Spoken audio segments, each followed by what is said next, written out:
Hey folks, and welcome back to the channel. So we're going to be talking about a few things. We're going to be covering pretty much what is currently going on, what's going on Commonwealth, and the overall attitude of the people that supposedly are so dedicated to revitalizing this blockchain.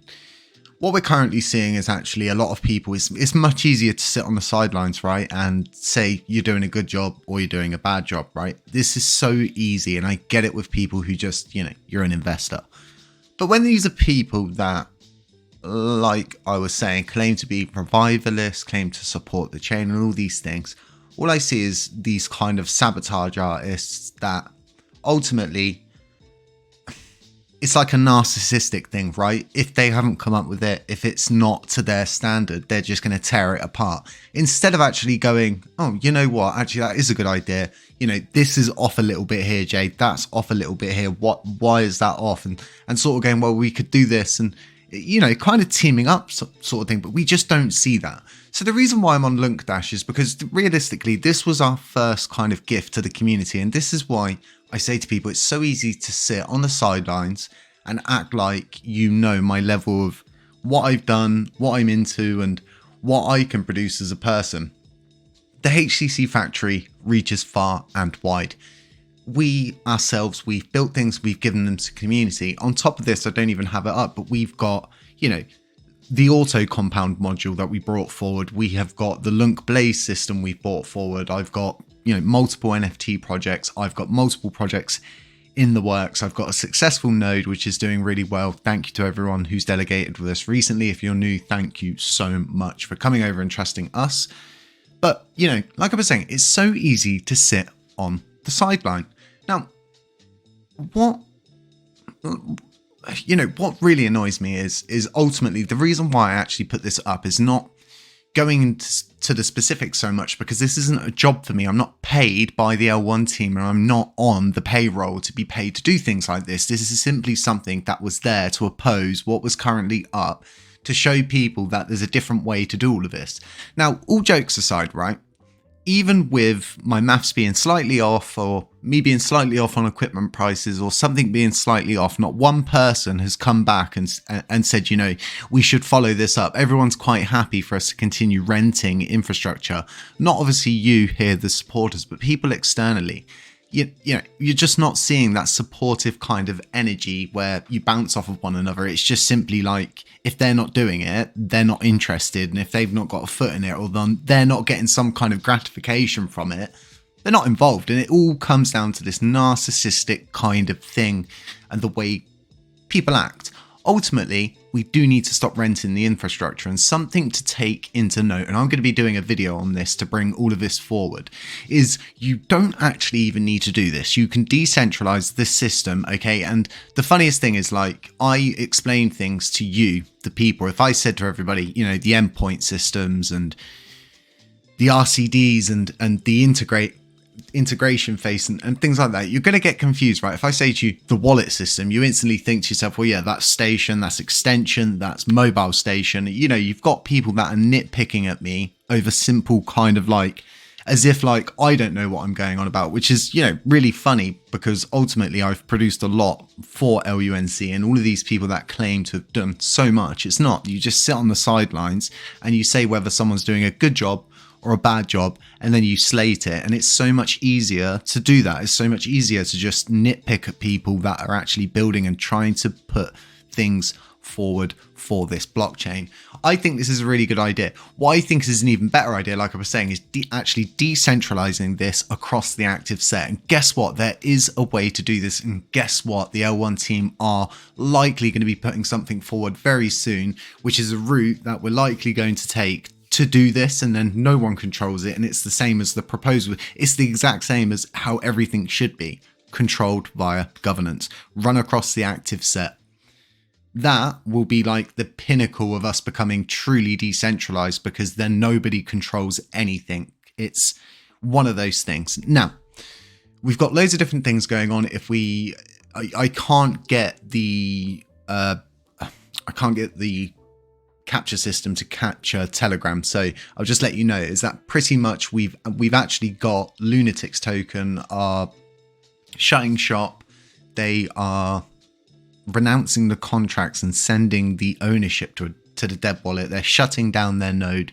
You know, it's sad to see this, because ultimately, I've said to everybody, these kind of burn coins, they start off really good and they do a lot of burning, which is really good, but it's not forever. And ultimately, they all run into that same issue. Where's the use case? Okay, yeah, you've been airdropped a coin for what you've burnt. Okay, so what's the use case? And it's, you know, look at what's going on with Lunatics token right now.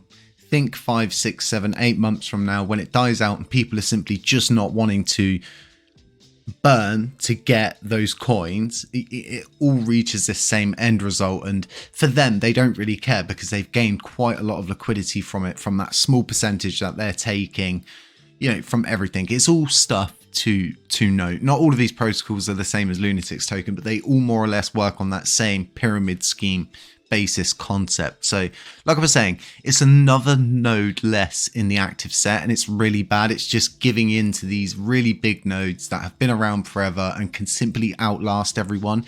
And if we don't sort things out, ultimately they'll be the ones that win, because all of the smaller nodes will just have to leave, and they'll just be there to harvest the rewards, picking at the carcass as it simply rots and festers and dies away. So we've got Jesus is Lord, which clearly is lunked out. I mean, you'd have to be blind, deaf, and yeah, to not know this. They want to 2x the on-chain gas fees. This is a huge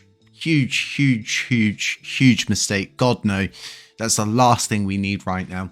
Like I said, we're going through everything that's current right now. On top of that, they want to decrease the undelegation period to 14 days. This sounds like a good idea, right, for a lot of people, but ultimately it's not a good idea. The reason why there's 21 days is because there's 21 days. It's the perfect kind of Goldilocks zone. And, you know, everything can't be Skittles and rainbows all the time. There's got to be some kind of barrier there which prevents people from jumping in and out too much. It's one of those things. If you go and stake on an exchange, you're going to get 2 to 3%, maybe 4%, maybe 4.5% if you're lucky, but you're not going to be getting that 20 something percent that you would get delegating on this blockchain. This is like decreasing incentive to stake, and it's sort of like belittling ourselves as if we're like struggling, which we're not. We just need to get ourselves aligned better and stop. It's not even people, I don't think, backing with this, because like I said in a previous video, I was kind of like, oh yeah, I think this is LUNCDAO. And then after, you know, all of the different events that transpired, and then seeing that huge mass redelegation from LUNCDAO's node to this node, and looking at those wallets, you know, they've done a lot of stuff. They've got a lot of history, and they've performed lots of different burns. The wallets have links that all link together, let alone the way that the person speaks, handles themselves. I think it's Christopher. This guy clearly is LUNCDAO, and if anybody knows LUNCDAO and listened to LUNCDAO in any of his spaces, he openly admitted this is what he does. He has multiple personalities, multiple accounts, Asparagold, all sorts of different things, voice changes. It's crazy stuff, but ultimately these guys just want Luna to prosper. That's what the goal is. And I think, like I've been saying, and it's my own humble opinion and theory, that if you're going to want to destroy LUNC, you're going to need to get inside, and you're going to need to do it from the inside, and do it with voting power, and pretty much trick people into thinking, you know, the sort of short-term goals are better than the long-term goals. And this sort of stuff is just ways to drain more liquidity out of the blockchain, put us in a bad position. It's, you know, it's not good. What we need, right? We need more people building projects. We need more people building websites, utilization cases. You know, we're marching towards Penguin Island here, but we're also building a mobile app, a game for our NFT project, as to which it's play to earn, play to burn. You know, there's so much stuff going on in the background. You've got Miata, you've got Lunar Burning Nights, you've got Exodus, you've got all of these different projects. But ultimately, we've always been the same projects building since last year. So now seeing like Lunatics token ejecting out of the space and sort of waving the white flag and limping away, it's not like that for us, because we've consistently innovated, educated, and put good things forward for this community. And I hope people are deciding, you know, now to actually delegate with us. I've always said to people to spread your delegations. I don't think we're in a time anymore where that's the case. I believe we're in a time now where change needs to happen, and you need to support what you believe is right and stick by that, because nothing's ever going to change otherwise. So loads of different things going on. We're going to quickly blitz over the price here. Just to take note, it is 9:45 here on Tuesday. This video is coming out on Wednesday about midday. A meteor could have crashed. We could have mooned. We could have completely death spiraled to zero. Don't blame me if it's a little bit off on prices, but ultimately we're just, even with the ups and the downs currently, we're in a channel. We're in a channel on both coins, and I'm going to be doing a video on, what I believe there is to come from this USTC repeg and possibly where it's all going to go and kind of my opinion on it. We've got a lot of stuff to go over here on the channel. This video is going a bit longer than I usually like it, but there was a lot to go over. Ultimately going to be a no from me on both of these. What I want to see is this decentralization of the RCD endpoints. All of the infrastructure has to do with that, all decentralized across the governance system and the validators the way it should be. And then what we want to see is what we have here on Commonwealth, what we've had on Agora, simply just pop up on Station and have a tab there where it all goes into. When we start getting these things done and we become more aligned, right, and no one has the ability to pin a post over everybody else's post or to be able to control things, right?